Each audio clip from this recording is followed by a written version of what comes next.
Bayangkan ada konglomerat dengan total kekayaannya diprediksi mencapai 400 triliun rupiah. Aset tanahnya seluas 20 juta meter persegi. Jumlah ini kalau disatukan luasnya sekitar 4 kali Pulau Bali. Gila nggak tuh? Selain menguasai jutaan meter persegi tanah, organisasi ini memiliki 364 rumah sakit dan klinik, 384 panti asuhan, dan 356 pondok pesantren. Konglomerasi ini juga telah mendirikan 20.198 masjid yang tersebar di seluruh tanah air, juga di luar negeri seperti Uganda, Afrika Selatan, Jepang, dan menyusul pembangunan masjid di Spanyol. Yang paling mencengangkan adalah aset di bidang pendidikan. Mereka memiliki 20.000 sekolah taman kanak-kanak hingga SD, 3.200 sekolah menengah, dan 164 perguruan tinggi dengan 17.000 dosen dan guru, dengan 554.000 siswa yang tengah menempuh studi di sana. 3 universitasnya masuk jajaran 10 perguruan tinggi Islam terbaik di dunia versi Unirank pada tahun 2021. Universitas Muhammadiyah Surakarta dinobatkan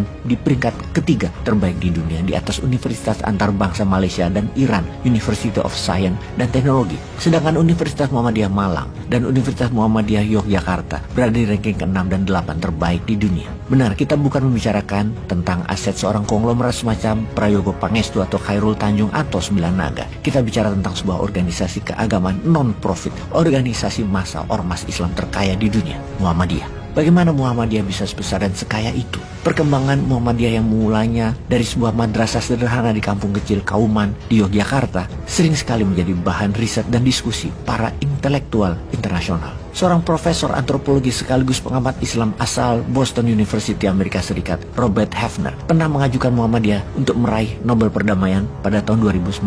Meski gagal, Robert Hefner mengaku tidak pernah menyesal. Menurutnya, Muhammadiyah menjadikan Indonesia sebagai satu-satunya negara yang berhasil menjalankan amal sosial dan amal agamis yang sukses. Profesor Hefner meyakini negara yang paling berhasil mengembangkan format pendidikan Islam yang terefektif, terkini, dan paling islami dalam arti modern adalah Indonesia melalui Muhammadiyah. Dia juga memuji Muhammadiyah yang konsisten dalam menerapkan politik moral, politik yang fair, dan politik yang seimbang dan inklusif. Saya kagum Muhammadiyah tidak tergoda oleh politik, tidak seperti Christian Evangelist di Amerika. Itu pujian Hefner di media. Sejak awal didirikan Kiai Haji Ahmad Dahlan 111 tahun yang lalu, di awalnya dia mendirikan madrasah dengan model kurikulum yang progresif, yang memadukan pelajaran agama dengan sains modern. Ini suatu hal yang baru, bahkan dianggap tidak lazim pada zaman itu. Kiai Haji Ahmad Dahlan juga giat berdakwah, termasuk melalui tulisan-tulisannya di media massa. Muhammadiyah menerbitkan majalah bernama Suara Muhammadiyah pada tahun 1915. Suara Muhammadiyah ini adalah majalah tertua di Indonesia yang pernah terbit dan tidak pernah berhenti terbit hingga saat ini. Semangat pembaruan Kiai Haji Ahmad Dahlan yang sering dijuluki sang pencerah ternyata mendapat sambutan luar biasa. Muhammadiyah menjadi tempat berkumpulnya para filantropi muslim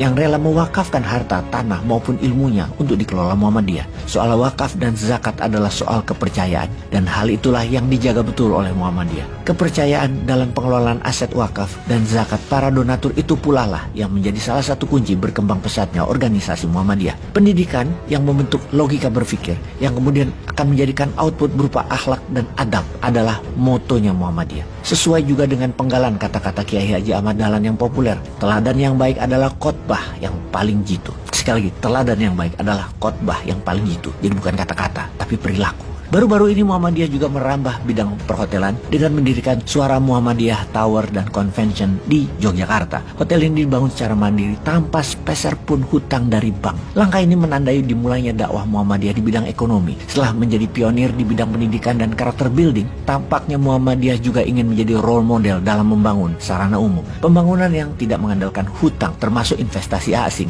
Muhammadiyah bisa membangun dengan sistem yang baik. Muhammadiyah menganut filosofi Islam yang kuat, memberi lebih baik daripada menerima. Alih-alih meminta bantuan pemerintah, Muhammadiyah justru banyak memberikan bantuan kepada negara. Saat negara kita pontang-panting menghadapi pandemi COVID-19, ratusan rumah sakit dan klinik Muhammadiyah menyediakan fasilitas dan tenaga medis mereka untuk membantu pemerintah. BPJS, Badan Penjamin Kesehatan milik pemerintah, justru berhutang kepada rumah sakit Muhammadiyah lebih dari 500 miliar rupiah, dan Muhammadiyah tidak ngotot menagihnya. Suara kecil dari kampung Kauman itu kini telah mendunia. Kiai Haji Ahmad Dahlan, kiai dan pedagang batik yang egaliter itu telah betul-betul membawa perubahan besar dan fenomenal. Bukan hanya untuk masyarakat di sekitarnya, namun untuk Indonesia, juga untuk dunia. Terima kasih Muhammadiyah. Peace.